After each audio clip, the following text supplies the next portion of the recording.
says here, the other one. Here. So you get it.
Ready? Good afternoon. I guess we'll go ahead and get started. Thank you for coming. If you're in the room with a cell phone, if you could please silence it, it would be greatly appreciated. People that are on Zoom, you are muted. Please stay muted. At the end of the presentation, you could put your questions in the chat and we'll ask the speaker. And Rick Gold is here, who's going to introduce the speaker. Thanks so much, Pam. And so welcome to another Wonders class. And Wonders is our set of unrelated presentations, but each of them can be quite good. And today we're going to be having a fantastic presentation on the Panama Canal. It will be given by Captain Kenneth Puckett, who served as a navigator, vessel master, and ship pilot in the U.S. Navy and the U.S. Army. He also served as a port captain and senior Panama Canal pilot on the Panama Canal. In 1972, the U.S. Army sent him to New State Maritime College. He subsequently graduated with a Bachelor of Science degree in Marine Transport Management. He's also served as an adjunct professor of marine science at several colleges and is a certified master instructor. Captain Puckett joined the elite corps of Panama Canal pilots in 1980. During his 16-year tenure as a pilot, he safely piloted over 1,440 vessels through the canal. He subsequently became a Panama Canal port captain. In 1992, he was awarded the Panama Canal Commission's Silver Medal for Community Service. Since retiring from the canal, Captain Puckett has worked for Disney Cruise Line, Royal Caribbean Cruise Line, Princess Cruise Line, Norwegian Cruise Line, P&O Cruises, Cunard Cruise Line, and the Yachts of Seabourn. So you better take a cruise and you'll see him there. He currently resides with his wife at On Top of the World in Ocala. Today, Captain Puckett will examine the history of U.S. Republic of Panama relations regarding the Canal Zone. He'll discuss the economic, political, diplomatic, and military factors that influenced President Jimmy Carter's decision to transfer control of the canal to the Republic of Panama. He also will provide an update on President Trump's efforts to take back control of the canal. Captain Puckett?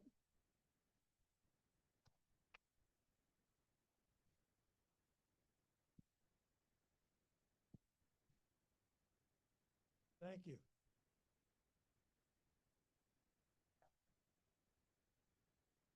Almost didn't make it up here. There was an accident right outside of 75 coming up. My grandson called yesterday and he said, "Grandpa, were you in the military?" And I said, he's studying I said, "Yes, I was." He said, "I told my teacher you fought in that war." I said, "Really?" He said, "Did you fight for the blue or the gray?" I said, I know I'm getting a little old, but I don't think I fought for the blue or the gray. Well, thank you all for having me up here. It's been a nice drive up. My wife had a lot of projects for me to do, and I decided I'd come up here instead. My grandfather was in the German Navy in World War I, and my grandmother wanted me to go in the Navy. So as a tailor, she made me a Navy suit, right? But my uncle said, "No, we want Ken to go in the Army and be an airplane pilot." So my grandmother made an Army suit for me. Ironically, as I'll say in a moment, that I was in the U.S. Navy for 8 years. Now, during the Vietnam War was starting, the North Vietnamese came south and they assassinated the harbor pilots in several ports in Vietnam. You can't bring a ship into harbor without a licensed pilot on board or the insurance won't cover it. So the Army who was running the port said to the Navy, "We need some help. We need some pilots." There were some pilots left over from the Korean War still in the Army. They were very old gentlemen, about 9 of them who were senior Army ships pilots that run Incheon and Pusan during the Korean War. So they said to the Navy, can you send us some people? There were 12 of us, and I was one of them as a senior petty officer. They transferred me over to the Army, and I became a vessel master and ship's pilot for the Army in Vietnam. And as we spent time there, these older gentlemen, one fellow says, I'm going to manage your career. And God, he did. He sent me off to college a couple times. He'd pull me off of duties and send me on a ship to get my time, to get my master's license. It was unbelievable how the 12 of us were taken care of. Toward the end of the war, we had 78 Army officers who were actually ship's pilots, bringing the ships in and out of port. I went and I closed the port in Japan. I closed the ports over there. I was working as an Army pilot. We closed it. I came home. Then they sent me to Korea 2 years. I closed that port over there and gave it to the Koreans. By God, I went to Panama, and what did we do? I don't think they gave back to Panama. So, said I'm a disabled combat veteran. I was injured in Vietnam on one of the ships, and fortunately, the VA has taken pretty good care of me. But that's why I'm walking with a cane now. It's starting to catch up with me. And I'm a retired Panama Canal pilot. So like I said earlier, God's been good. I have a series of lectures that I give. There are 6 lectures on the Panama Canal. They're all different. They're sequential. And then other lectures that I give on cruise ships. Today, we're going to talk about the turnover of the Panama Canal from the U.S. to Panama. And I'll ease into that with a little bit of history, what transpired before we got to that point. Let's go back to 1895, American history. The United States was doing very well. The Civil War had been over about 25 years, and we were exporting like goods from all over the country, tobacco, woods from up in the Pacific Northwest and also in northern parts of New England. Everything, we were going along really well. McKinley became president in 1885, and he was the 25th president. It was a pivotal point in American history because of all the things that were happening. The U.S. had an economy that was growing. We had large immigrant population coming in and helping us out. But we had the smallest Army and Navy in the world. We were down to 15,000 people in our Army and Navy in 1895. And the politicians said they were worried about it. They said, look, Europe's taking another look at us. And it's embarrassing because a lot of things could happen to some of our satellite operations. We've got to do something about it. We've got to build our Army and Navy. Someone says, well, we have to justify that to do it because you're not being respected by the European nations. So we're having a problem with Cuba and the Spanish in Cuba. Cuba is only 95 miles away. We're taking a look at Cuba. There it is right there. You can see Cuba. That's only 95 miles from the tip of Florida. The Cuban people were in revolt in Cuba and also in New York and Philadelphia. There was a large population of Cuban immigrants. And they were looking at their families in Cuba and saying, look what the Spanish are doing to them, the Spanish military. They're really giving them a hard time. We were in a trade war with Spain at that time over the sugar that was coming out of Cuba. They were sending it up and they were going through the Dominican Republic, they were going into Canada, and then importing it into the U.S. And our sugar industry was being affected by it. The U.S. wanted to challenge Spain's control over Cuba. So the U.S. government decides to pick a fight with Spain. On February 11th, 1898, we sent the battleship down and we sent the Maine, USS Maine, into Havana Harbor and said, just go in there and anchor, and show the Cuban people they're in revolt that we'll support you. Just show up. So they went down there on February the 11th. On February the 15th, the ship blew up. To this day, we really don't know what caused it. It could have been coal dust down because it was so hot down there, or it could have been a mine put underneath the ship at anchor. Regardless, it blew up and killed 295 individuals on board that ship. Needless to say, we were very upset about that. So Americans' battle cry became Remember the Maine. And we put a force together to go into Cuba and take control and get our sugar industry back online. So at the same time, 1898, McKinley said, well, with the Maine no longer in existence in the East Coast, we need another battleship. So he ordered the battleship Oregon, number 3, that's our 3rd battleship, from the west coast of the United States down, as I'll show you here in a moment. He ordered the battleship down around South America up to the East Coast. Now, they left San Francisco on March the 19th, 1898. They arrived in Florida on May the 26th, 1898. It was a 66-day trip from the West Coast around the tip of South America. The ship almost sunk 3 times. The photograph I'm going to show you here, you'll see why. Look how low that ship sits to the water. It only had what we call a freeboard, about what's in this room here right now, about 15 feet. And it almost rolled over several times, but it made it. So the Spanish-American War started in 1898, and we ended it on August the 13th, 1898. It was a very short war.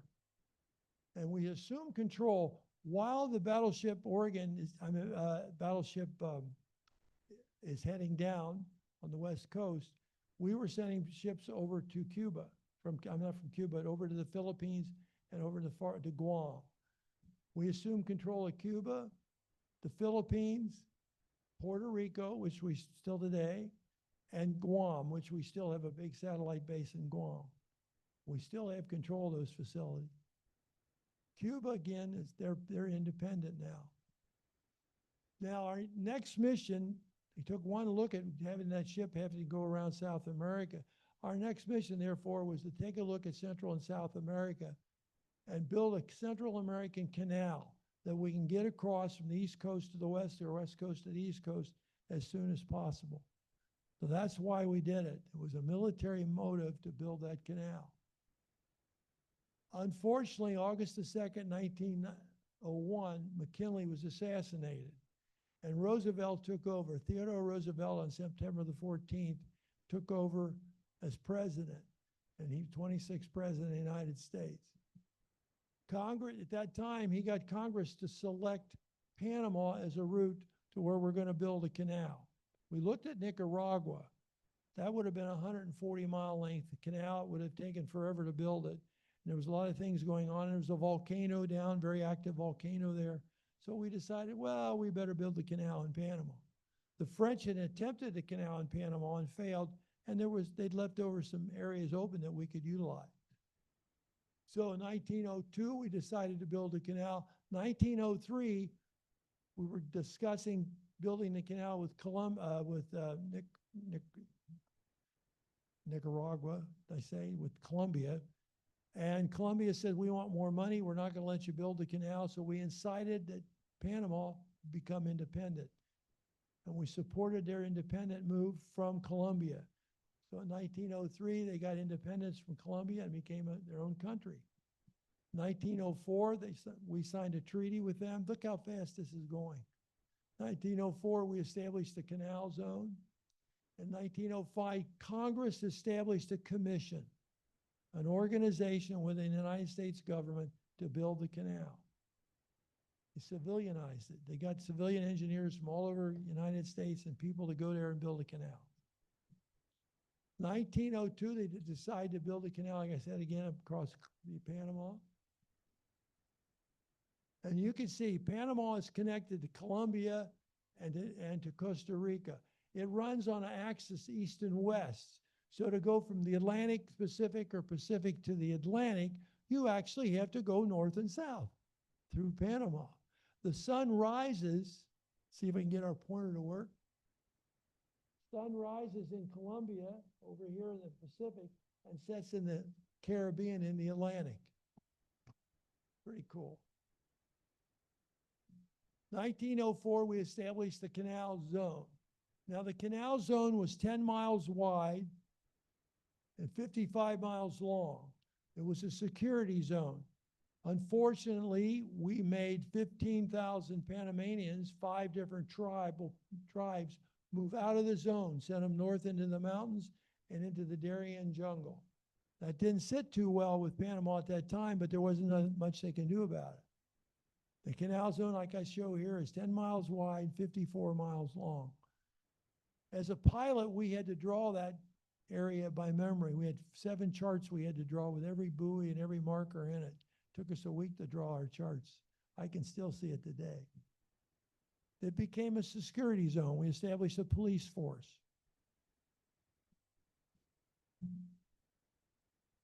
Now, the Panama Commission decided to put this gentleman in charge. John Wallace was the chief engineer from 1904 to 1905.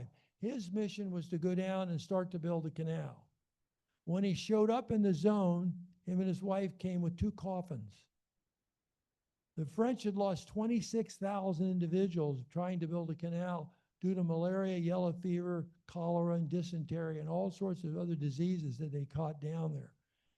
And it was not too good for morale for the boss to show up with a coffin, was it? And as hard as he tried, he couldn't get support from Congress and the commission that was sitting in Washington. Everything he did, he had to call them up and ask permission, not call them, but send messages out to get permission to move forward to build the canal. And after a year or 2, it just didn't work out. So Theodore Roosevelt fired him. Theodore Roosevelt felt this gentleman here, John Stevens. 1905, Stevens went down there. He was the 2nd chief engineer. And he stopped building. He said, we could stop the building process. We've got to put a decent place to live. We've got to establish housing and hospitals and food service for the men we're going to bring down, women we're going to bring down here to build it. Stevens said to Roosevelt, I want money, I want manpower, I want authority, and of all things, I want autonomy. I don't want Congress telling me I have to clear everything I do. And Roosevelt says, you do what you need to do to get it done. His challenges, Stevens' challenges was he had disease to deal with, malaria, cholera fever, dysentery, and all the other diseases would go living in a tropic, and the water system had to be cleaned up.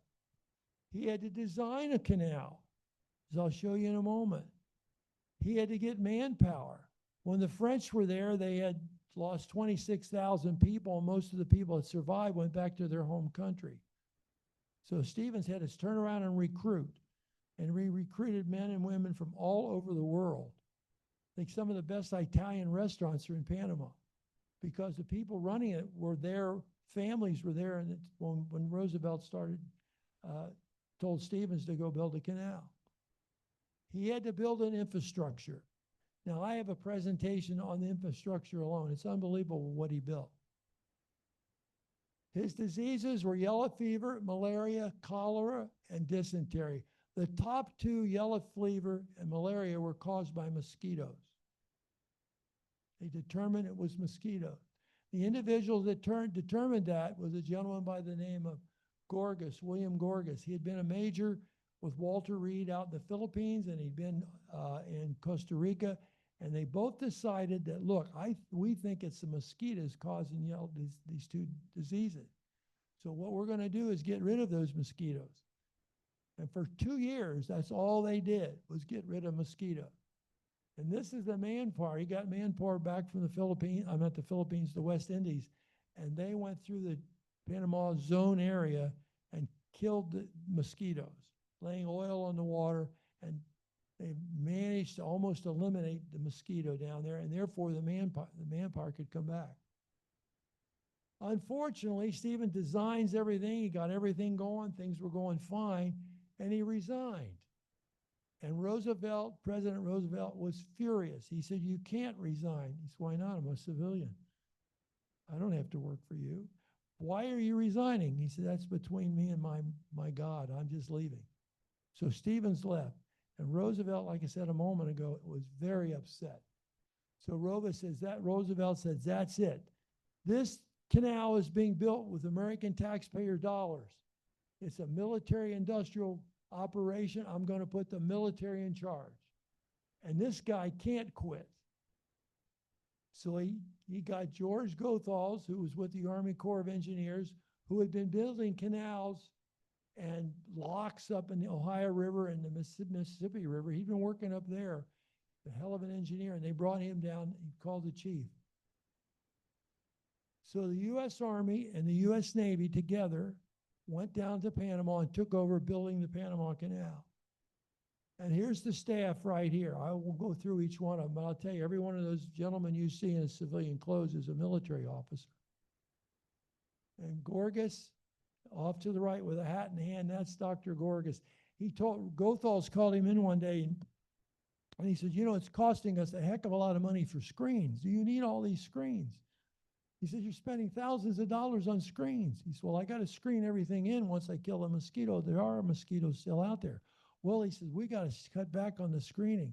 He said, well, you know, Colonel, if I cut back on the screens, one of those mosquitoes may get in here and bite you.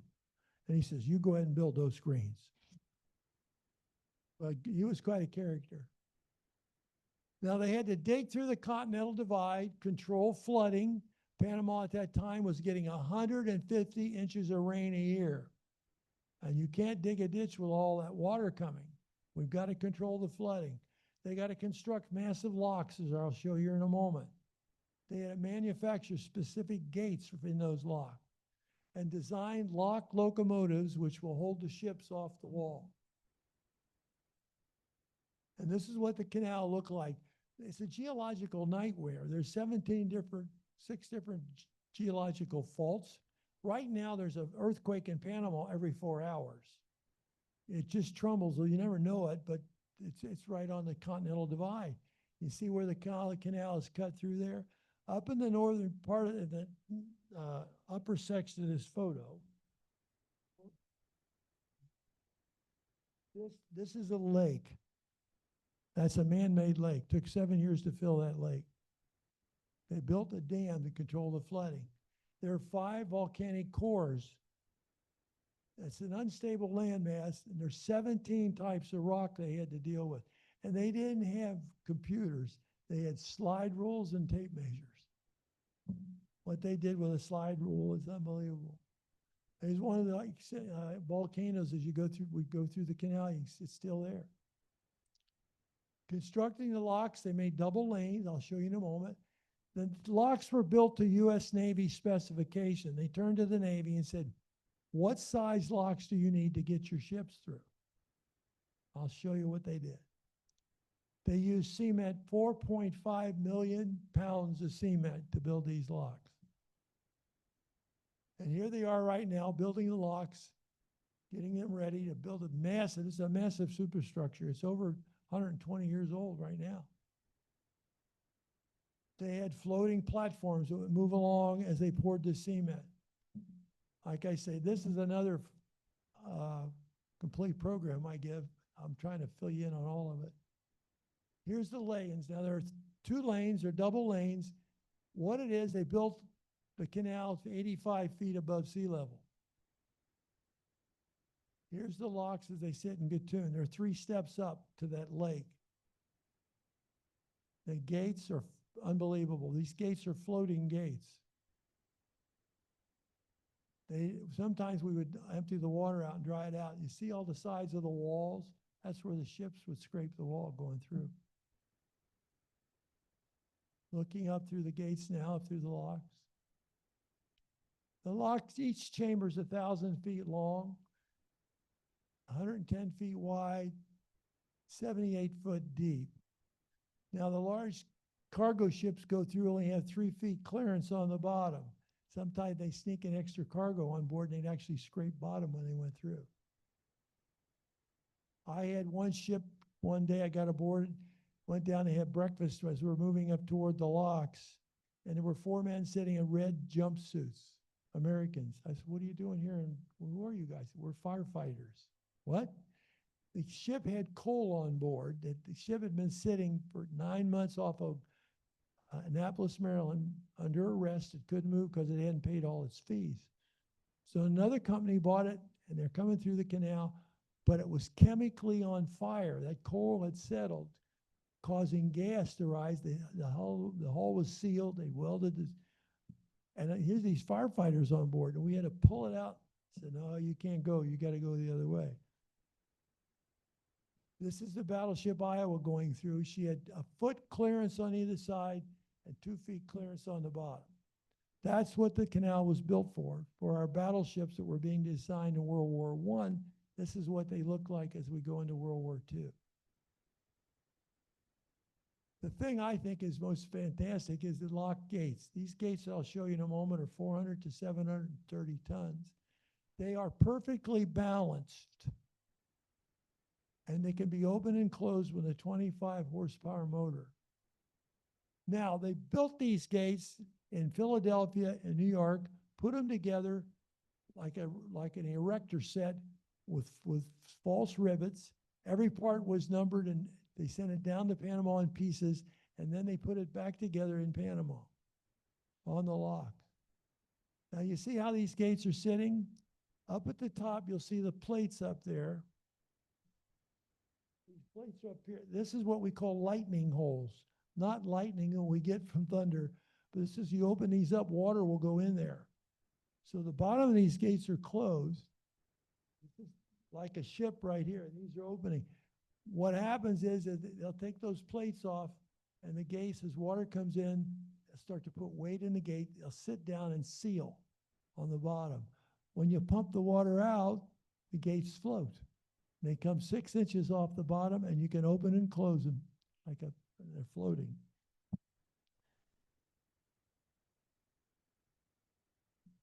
World War I ended July the 28th, 1914.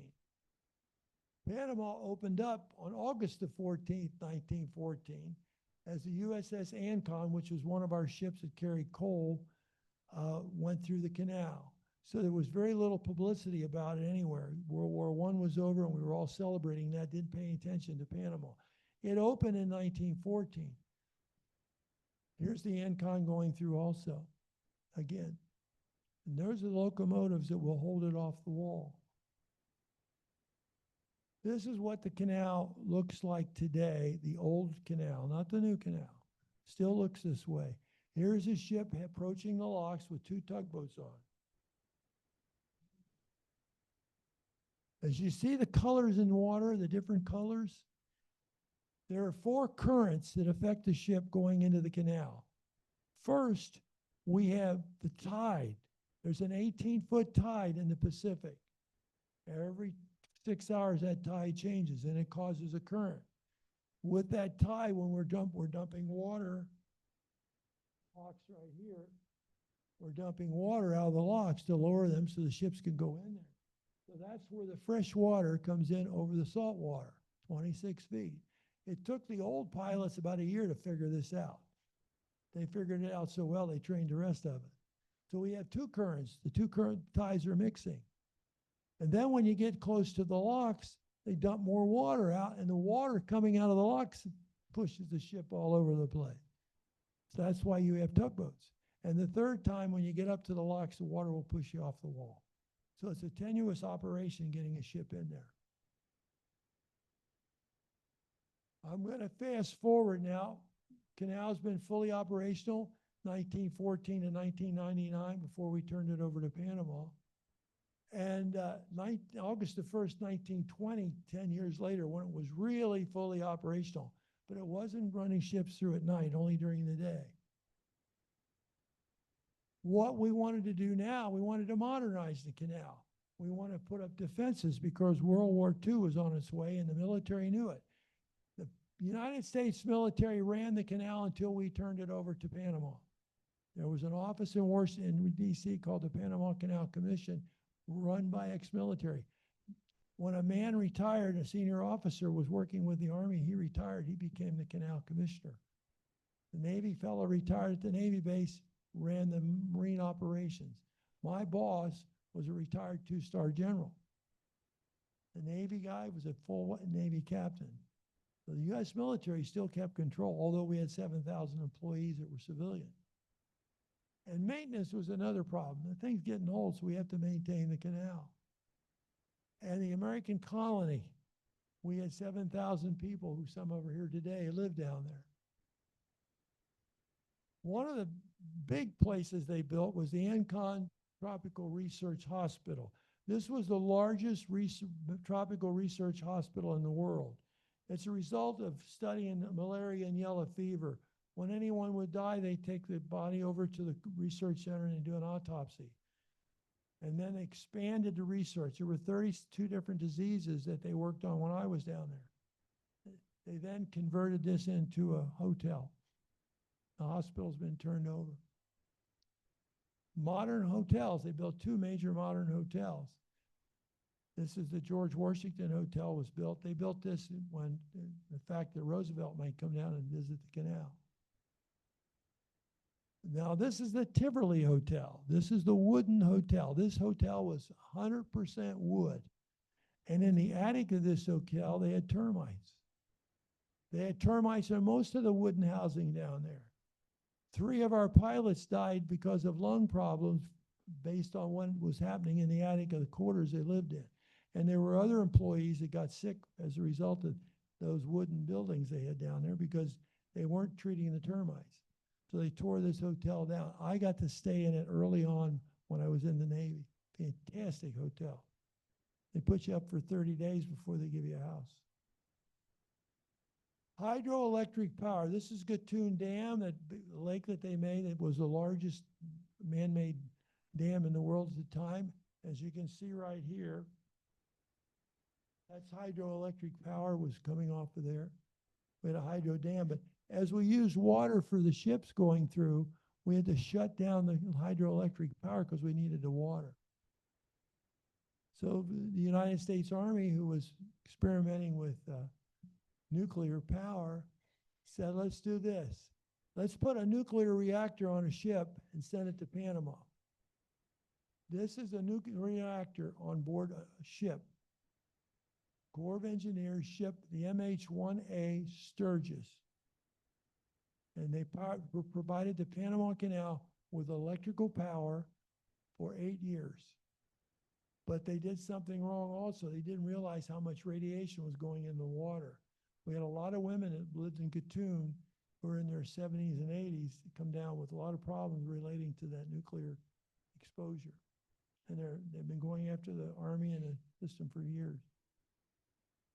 There's the Sturgis right here, tied up, and there's Gatun Dam, and there's the locks right there.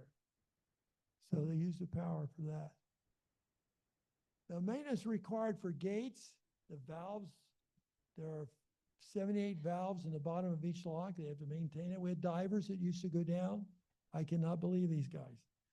We had a diving school, and they'd go down with face masks and checking the valves in these locks. They had lock walls. We had to train on the locks for 6 months as pilots, learning how to operate the gates, how to run the locomotives. We had to be able to do everything. And we had to actually open and close the gate by hand. Took us 20 minutes to do the doggone thing.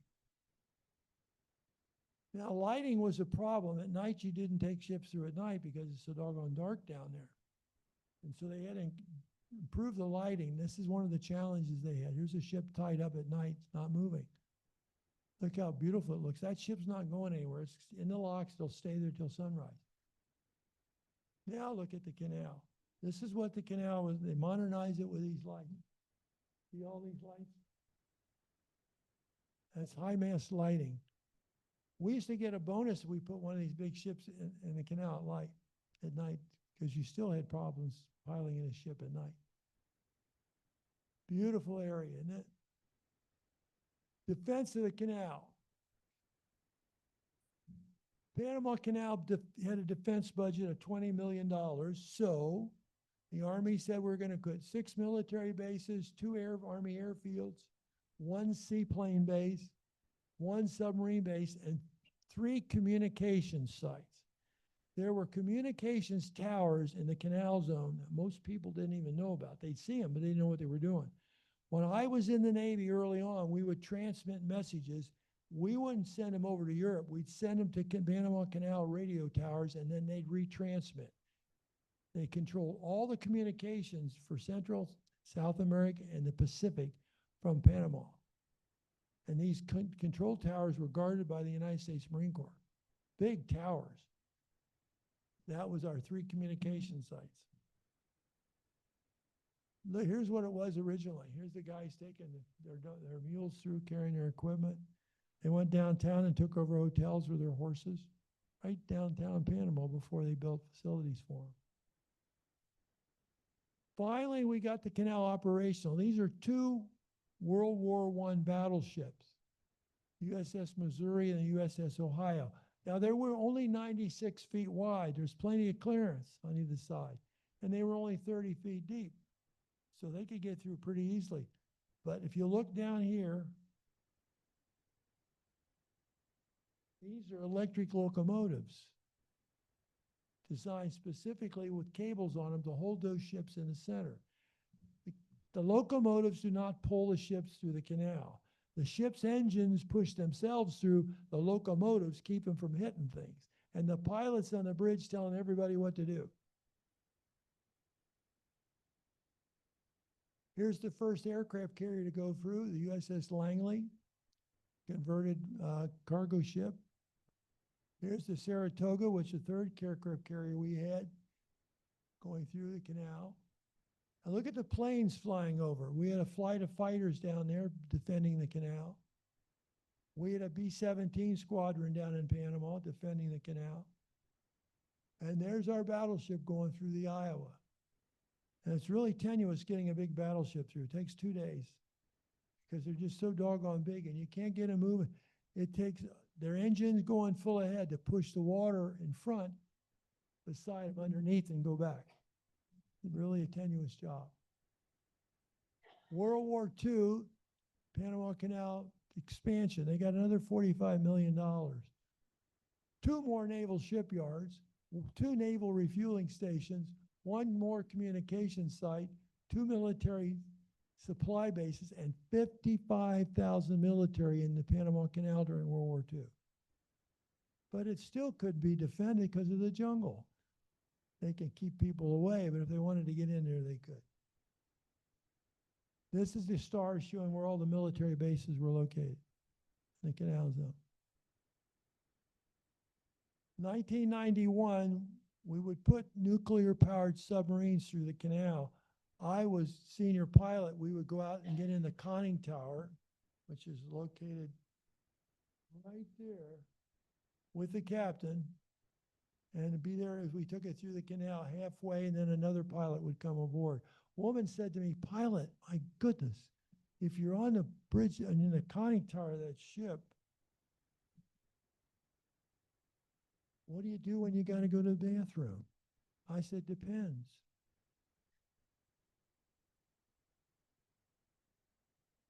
You got it? I did that on a British ship. They don't use depends. They got another name for it.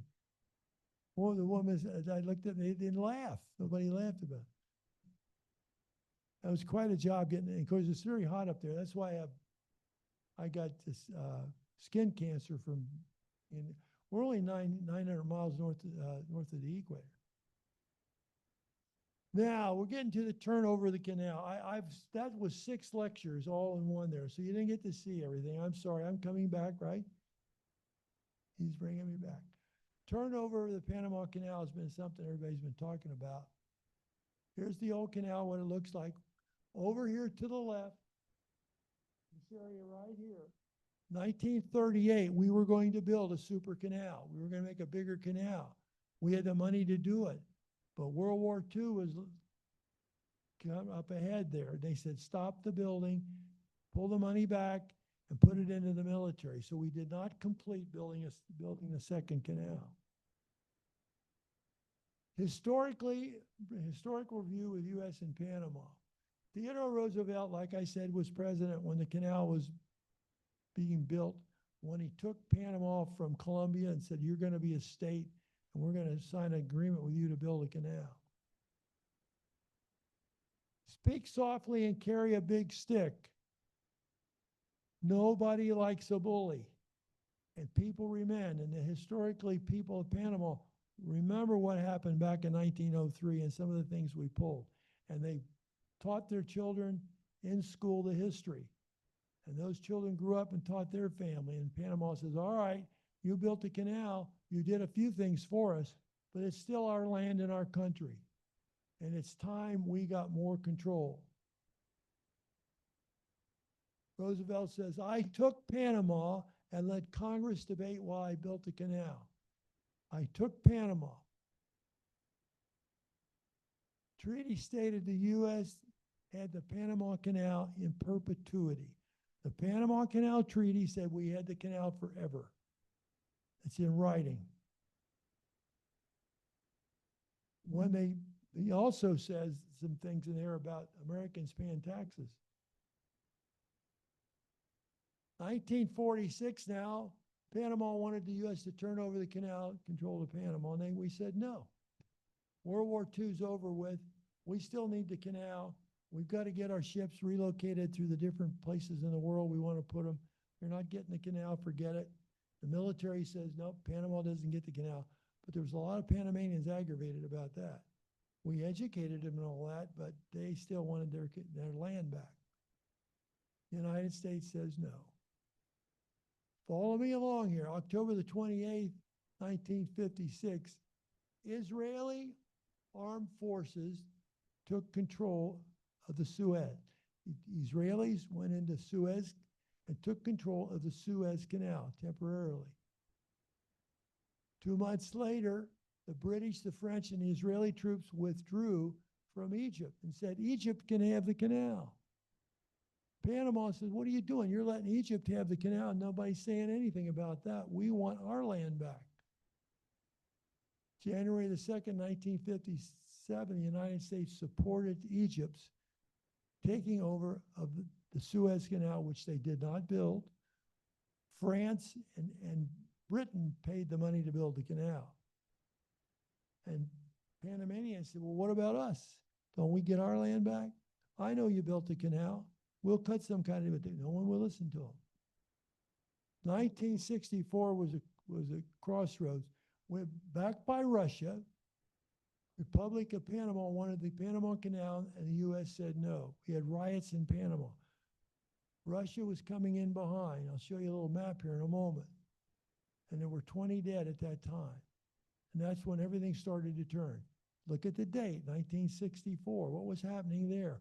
We were on our way over to Indonesia, to Vietnam. Why did the United States relinquish control of the Panama Canal? National security interest. We had things going on over there in Vietnam. There were things going on in Central America. Colonel Ollie North was with the President, Reagan, and he was sending equipment down to fight some of the Russian insurgency that was going on in Central America. We couldn't afford to get involved in a war in Panama. The Vietnam War began the next year, 1965. Would you want a war in two separate locations? I think not, especially in South America. Now look at this. Russia was in Cuba. They were in Guatemala. They were in Ecuador and El Salvador. They were in Panama. When I was down there in 1984, we would get Russian ships going through the canal with Cuban exiles. They'd put them on as crew. They'd go to the Antarctic to fish. Russia was all over Cuba at the time. And Nicaragua, they were down there. There was Russian. All these little insurgency was going on in Central America. And President Carter and the military says, look, we got a problem down there. If we make an issue with Panama and not give them the canal, we got a big problem. That's another security reason. U.S. military says we no longer need the canal. It was built for us. Our battleships, which we don't have anymore, will not be going through. Our aircraft carriers are too big. Our aircraft carriers cannot fit through the Panama Canal. Look at that carrier. That carrier is almost 160 feet wide, but the flight deck hangs out another 100 feet on either side. We have 11 of these carriers. And we have 7 fleets in the world with carriers in them and 3 carriers in the U.S. And the support ships, some of the tankers we got now are too big to get through the canal. The U.S. Navy says we don't need it. We have a fleet's positioned where we need them. We put 25 to 30 smaller ships through the canal every year. Very easy. Coast Guard sends through there, and sometimes we'll send a submarine through. Condition of the locks. The canal was deteriorating, it still is. I'm amazed it's still operational. I went down inside, there was a survey one time, the old walls are crumbling on the old canal. Does the United States want to ask the taxpayer to rebuild the canal? We don't have any cargo ships going through. We only have 90 ships right now, American ships, capable and using the Panama Canal. Of the 96,000 ships in the world, we don't hardly have any ships to use the canal. Operational costs. This is the other thing. It's against the law for a company run by the American government, which the Panama Canal was, to make a profit. We had to operate the canal on a as-is needed basis. We could not make a profit. Therefore, we had to come to the American taxpayer for $55 to $60 million a year to support the canal and the support of the world shipping, which our ships weren't using.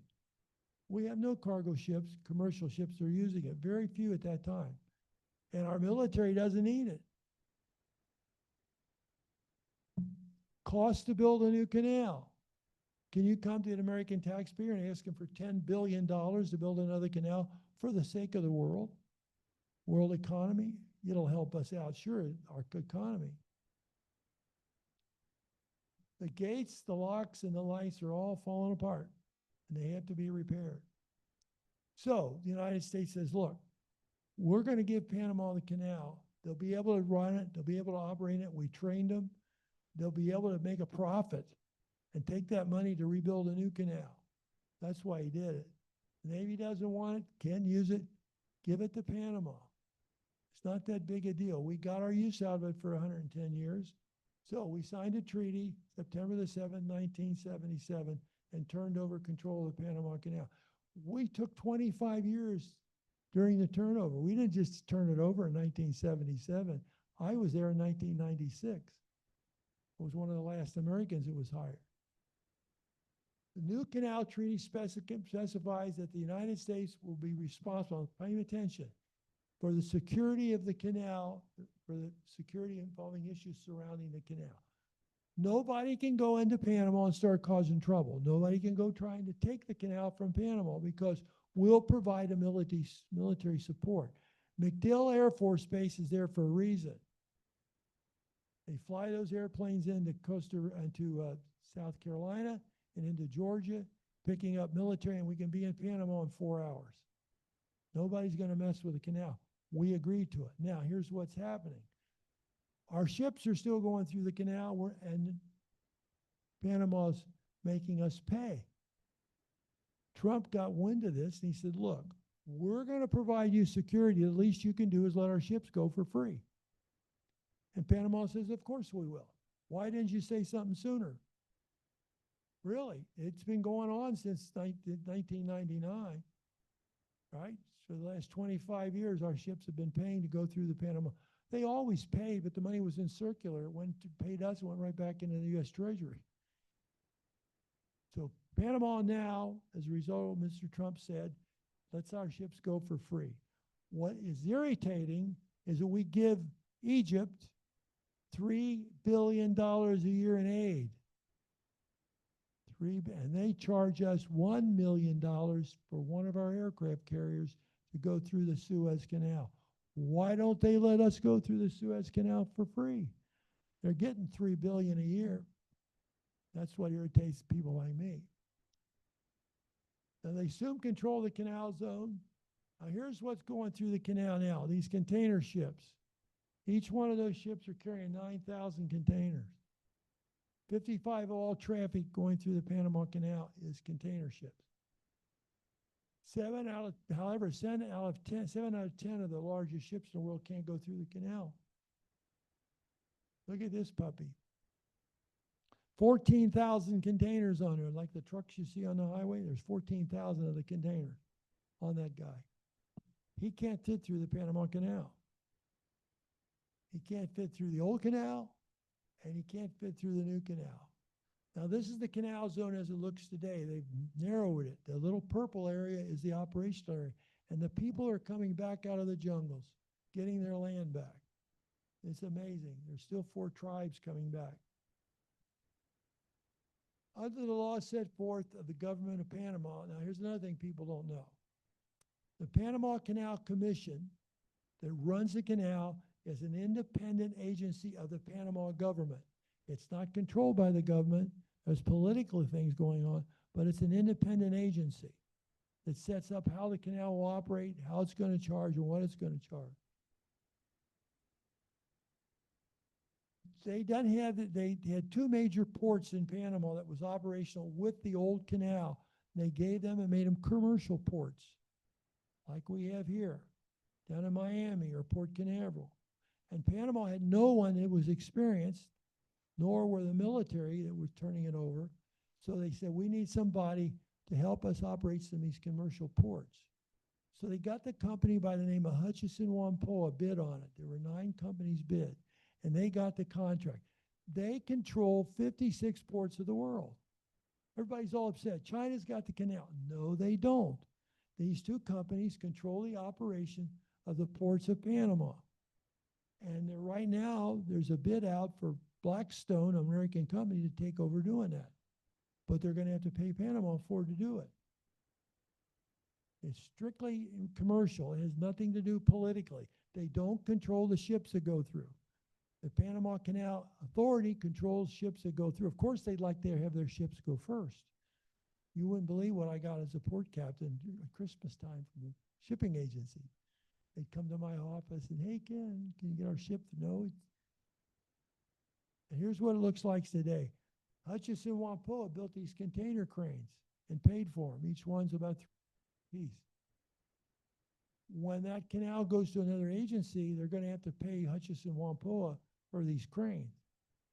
And they'll pay Panama for operating the canal and take a little profit off of it. The expansion consisted of many things: widening the locks, new approach channels for bigger ships, new locks and water saving. They raised the level of the lake 3 feet. A whole new railroad system, because they're railroading cars and trains, trucks back and forth, increasing the operating capacity, and widening the channel. They widen and deepen the channel, larger lock chambers, raised Gatun Lake. Now it was completed in 2016. I'm going to show you that in a moment here. They built some new locks. I don't know if you can see this photo here. There's locks on the Pacific and on the Atlantic side. I got a good movie I'll show you. You'll see it all here in a moment. The old canal, this was the width of the old canal. It was 110 feet wide. Ships could be up to 35 feet deep, 106 foot wide. Here's the new lock. Here's the new locks right here for bigger ships. That channel now is 150 foot wide. The bigger ships can go through. As an example, this is the oasis of the sea. That ship could fit through the new canal locks if it weren't for the lifeboats hanging over the side. It's been extended. It's like an aircraft carrier. It can't fit through with all that crap up. Excuse my language. This is a smaller ship. This is the Concordia. She could fit through. It's a smaller cruise ship. I personally like this. I perfect these little ships perfectly like the little ships there in the big. That gives you an idea. It cost Panama, I thought it was going to be $5.3 billion to build a new canal. It was $8.2 billion. The banks of Zurich, Switzerland are holding the paper on the canal, and Panama is making payments every month. That's why they've raised the tolls. The bigger ships are paying $1 million each to go through the canal. The average locks are about $350,000 per one ship. They do 40 ships a day. We'll back it up. Now, if we can get this stuff. Let me see if I can get this stuff. Can you press the, there's an arrow at the bottom of that slide?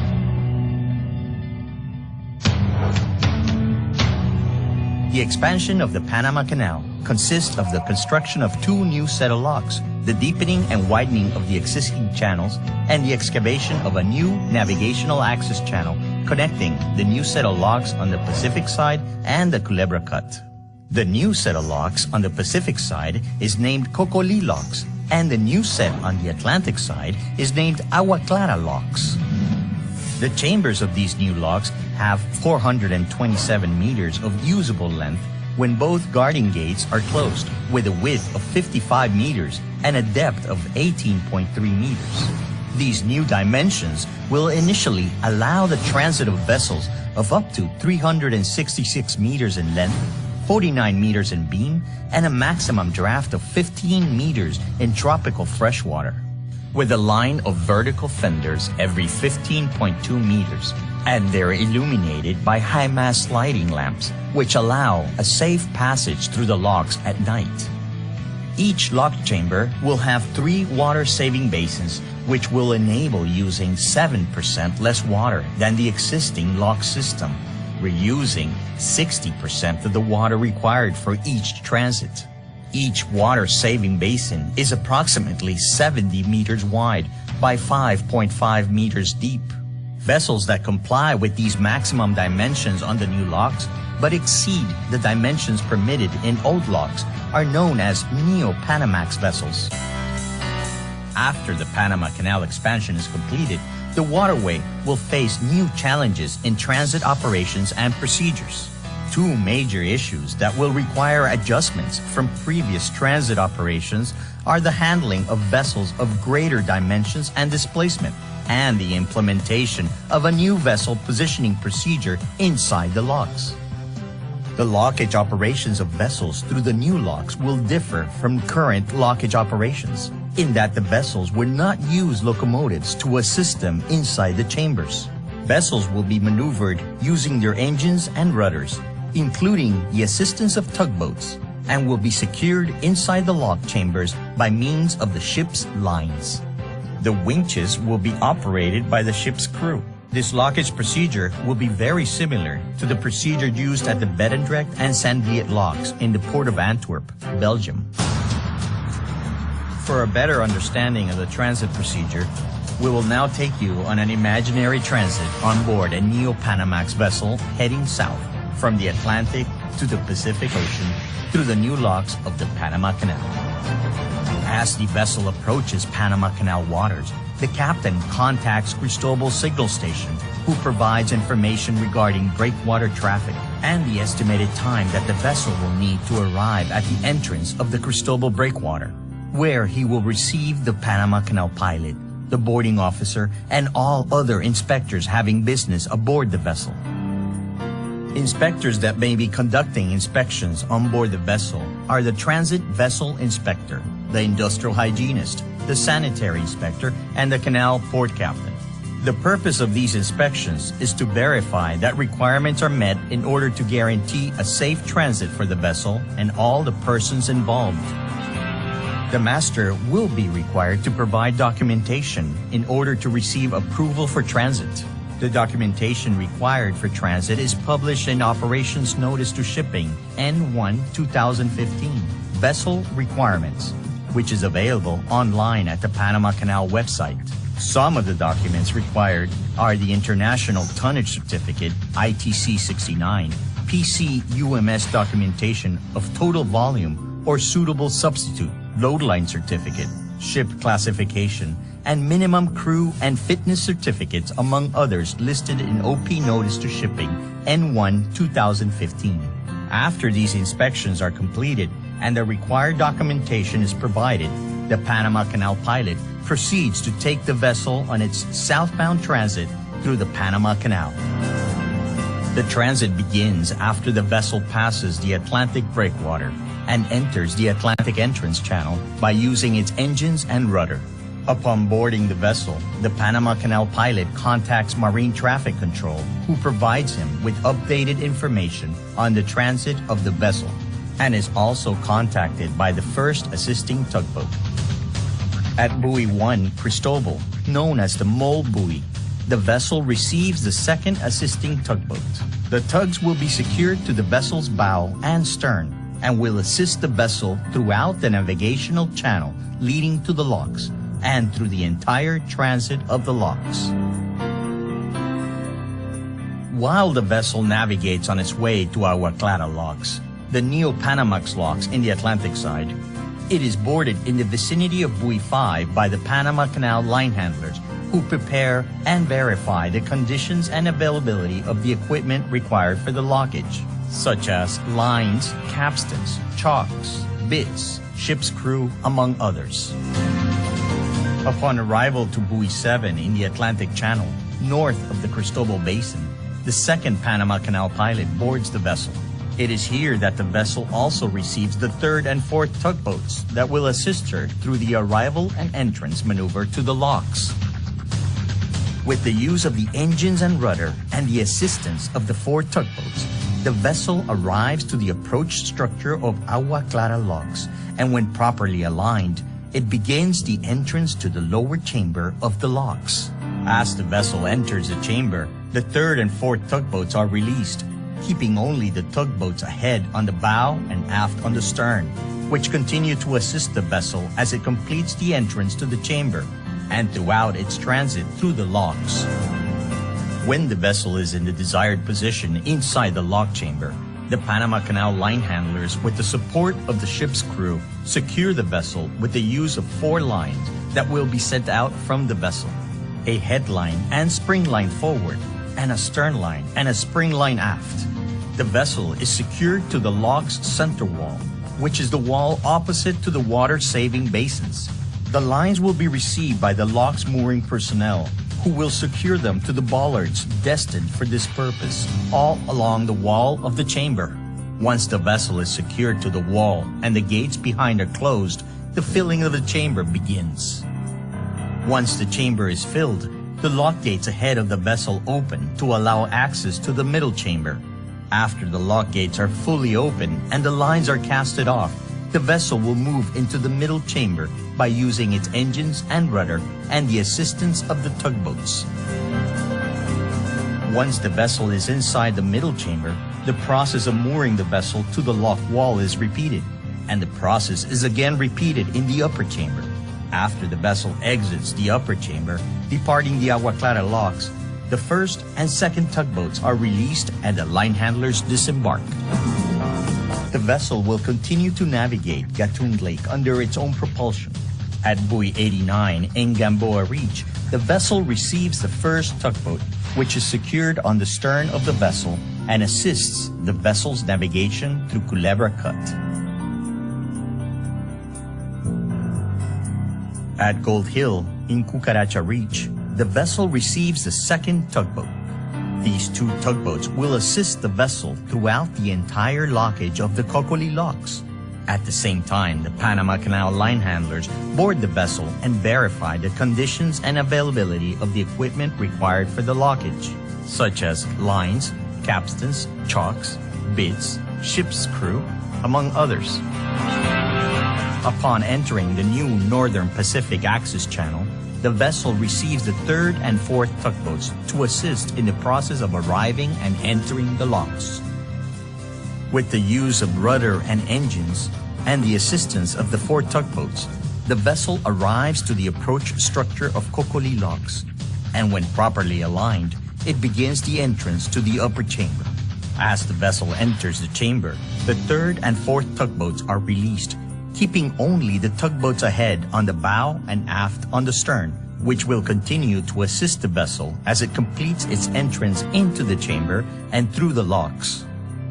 When the vessel is in the desired position inside the lock chamber, the Panama Canal line handlers, with the support of the ship's crew, secure the vessel to the center wall with the use of 4 lines that will be sent out from the vessel. The lines will be received by the lock's mooring personnel, who will secure them to the bollards on the wall.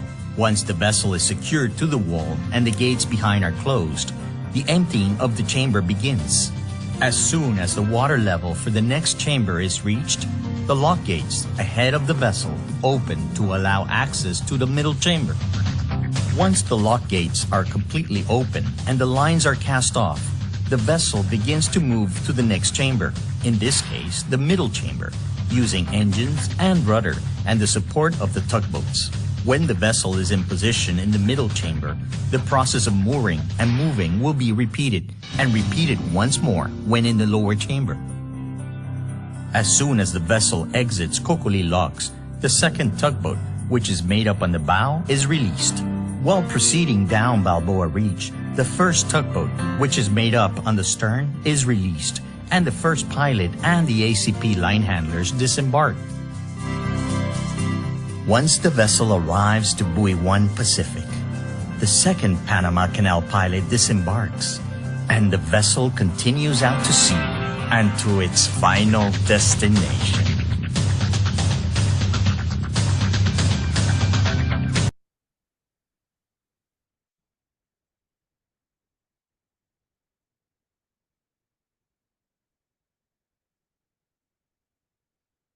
I tried the best I could to put 6 different lectures so you get a handle on it. Do you have any questions? Any questions? Yes, ma'am. 1 second, coming out with the mic.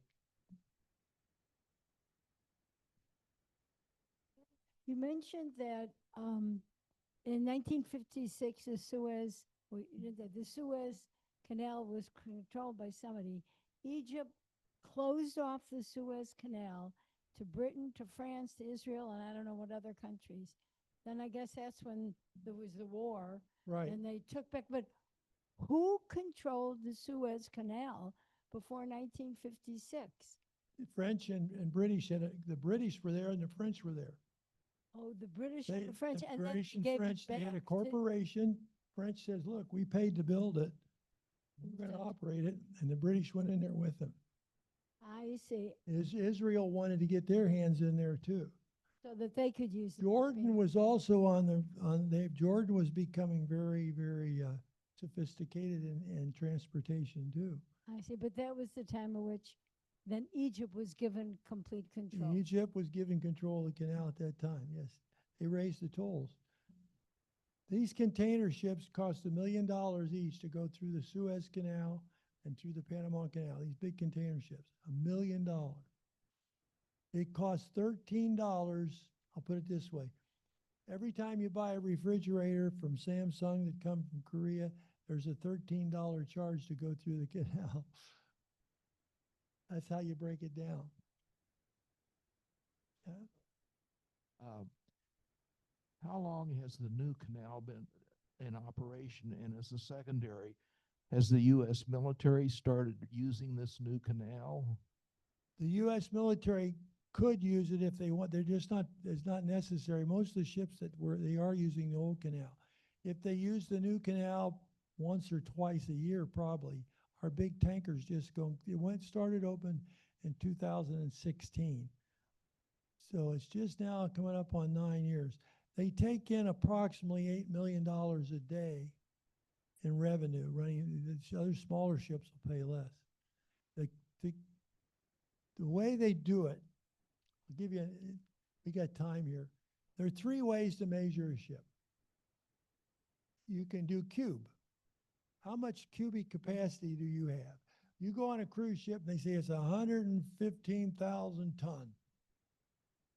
Tons were developed by the Britain. 1 ton was 264 gallons of wine in a big barrel. That was 1 ton. And that's where the word ton came from. Today, we buy water and fuel by the ton, 264 to 280 gallons of fuel or water. We buy it that way. That's the liquid ton. We have a measurement ton. 100 cubic foot is 1 measurement ton. So if a container ship or a cruise ship is 160,000 tons, that's cube. This room right now, as I look at it, is probably 20 tons cube. And they'll look at a ship. Now, the other way you charge is passengers. It's $140 for a passenger, every one, each passenger on a cruise ship. If the bunk is empty, they only charge $98. They charge you for capacity.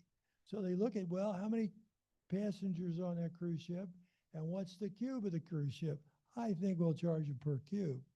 They don't charge them for the the space that's used for the engines or for a facility for doctors. Now, you carry doctors on these cruise ships. They're not for the passengers, they're for the crew. They got 2,000 crew members they got to take care of. So that's how how they go into capacity. We We have had a- a guy, yes. We have a comment from one line. The Panama Canal access was limited in late 2023 due to a drought.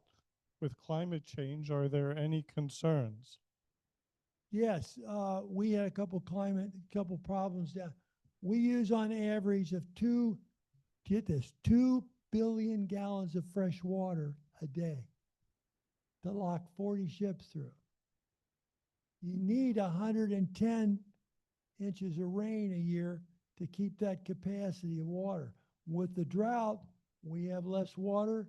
We would lower the draft of the ships, and getting the ships couldn't go through. It was a crisis they're getting a lot of rain down there now. Yes, ma'am.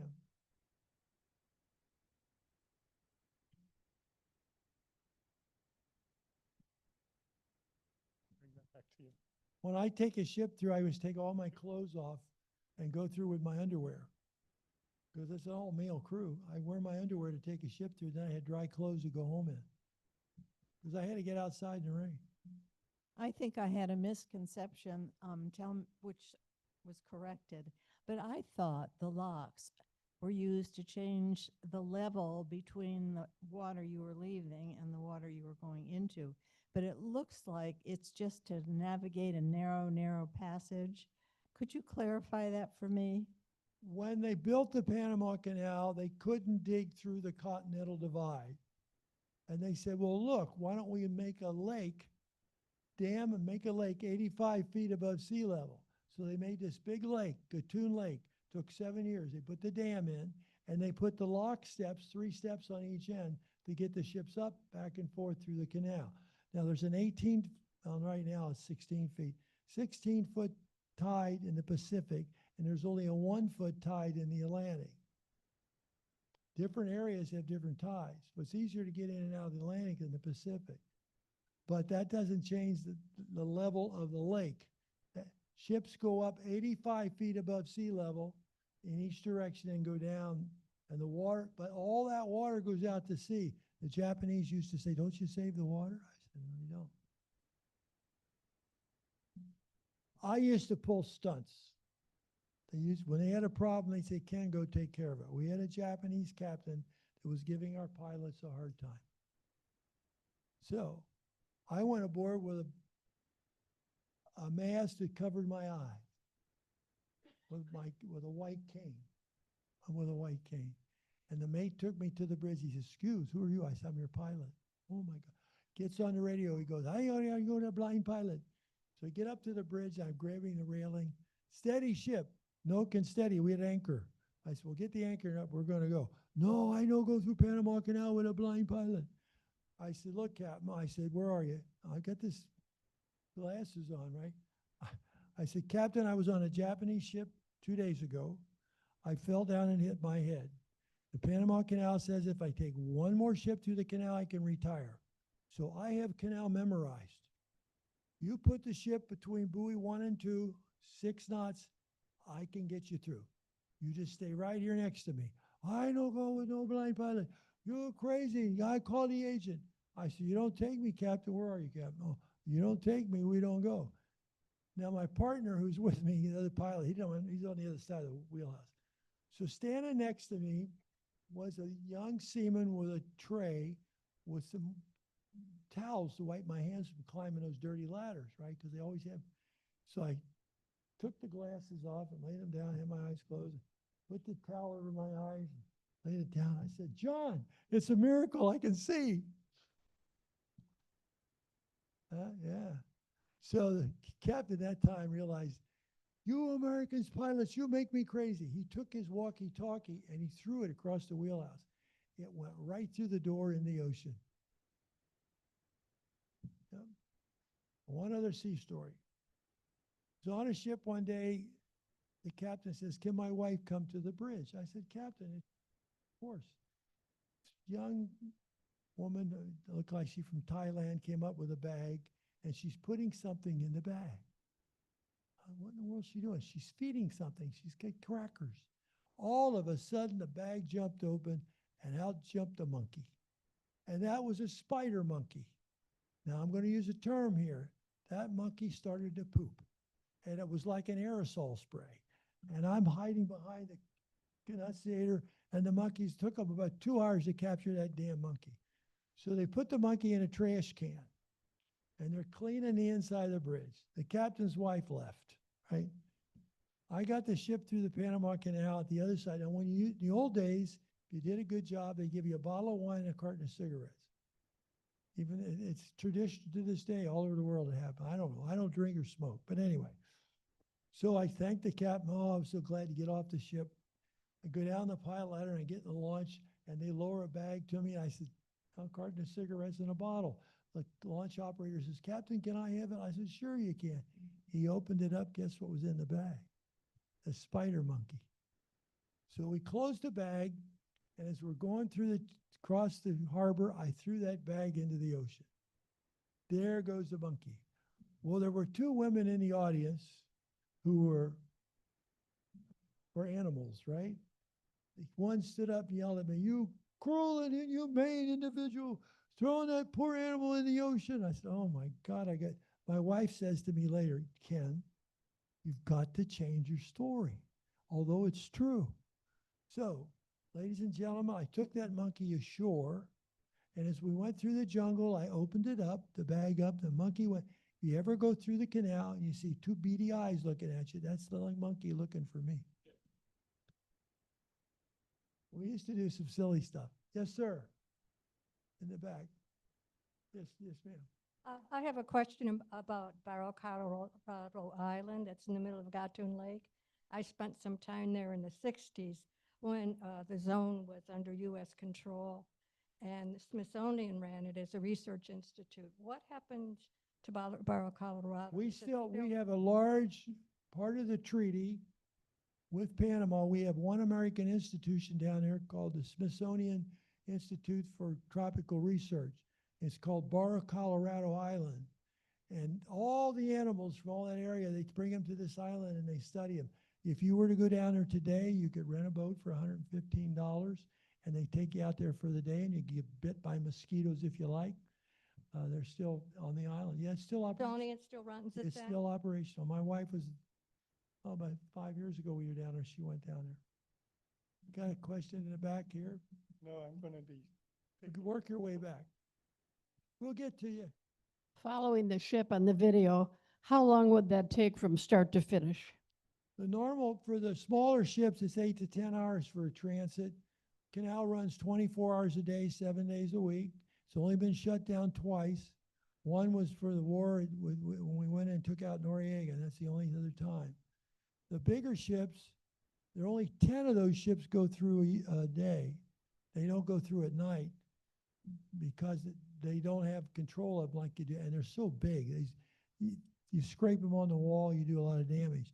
But it takes about 8 to 10 hours for a normal train. The bigger ships take 12 hours. And they pass each other in the lake. When they get up, then they pass each other. If you go down there on a cruise, get on a smaller ship, because seeing the locomotives and that, it's very boring just on these older ships. Watch these older ships go through. The Disney Wonder goes through. I made 26 trips with Disney when I was with Disney Cruise Line. More questions out there? Yes. I got one in the back. You mentioned that the canal was widened. What year was that? They started in 2006 and they finished in 2016. Now, from the day the canal was originally built and started in 1906 till today, they have a survey boat. Every day it runs both ways. The weight of the mountains on both sides pushing down and 17 different types of rock cause a pressure underneath the canal. I was going through in 1992 and ran into a rise in the dirt underneath. It actually bubbled up, the land bubbled up. So they're dredging it at all times, and they're constantly trying to widen it. So it's been operational and it's still widening it. To 2006, it became 100, what was it, 1,100 feet wide versus the original 700 feet. And it's down to 73 feet deep now, where before it was 54 feet and then 46 feet before that. That's a big job, the dredging is. They got 2 big dredges, that's all they do. Keep digging it up and throwing it out of the way. Any other question? 2 in the back. Oh, this guy's gonna get me because he lived there. Can I just have one easy question about the cut? Is the cut a bottleneck for these big ships to go through? Are they gonna do one way, or is it? One-way traffic through the Continental Divide. Where the mountain had to be dug through, used to be only 350 feet originally, it went to 700 feet. That's one-way traffic. For anything over 100 feet wide, you can go one way. Ships smaller than 100 feet wide, they can pass each other in the cut. And at nighttime, it's one-way traffic even for the smaller ships. Because your depth perception at night is terrible. Probably answered this question, but I'm kind of confused. If it takes 10 hours for a ship to go through, but you can get 8 ships through in a day, is there more than one set of locks so that ships can go through simultaneously? Each set of locks has 3 steps. So you can have one ship in the lower step and one in the upper step. And that's on each direction. So through the mix, and sometimes you can put 2 ships in the same lock. So that's how you get them through. Other comments or questions? I think there might be one from the online. Yeah, do they still have cases of dengue in the Canal Zone? And did you ever see one? What, fever? Dengue fever? I had when they shut the canal down, they shut down our commissary system. Now, men are stupid when it comes to food, unless they're chefs. And you could go to the commissary in PX and buy everything. And a friend of mine bought a case of mayonnaise. He had 48 bottles of mayonnaise, right?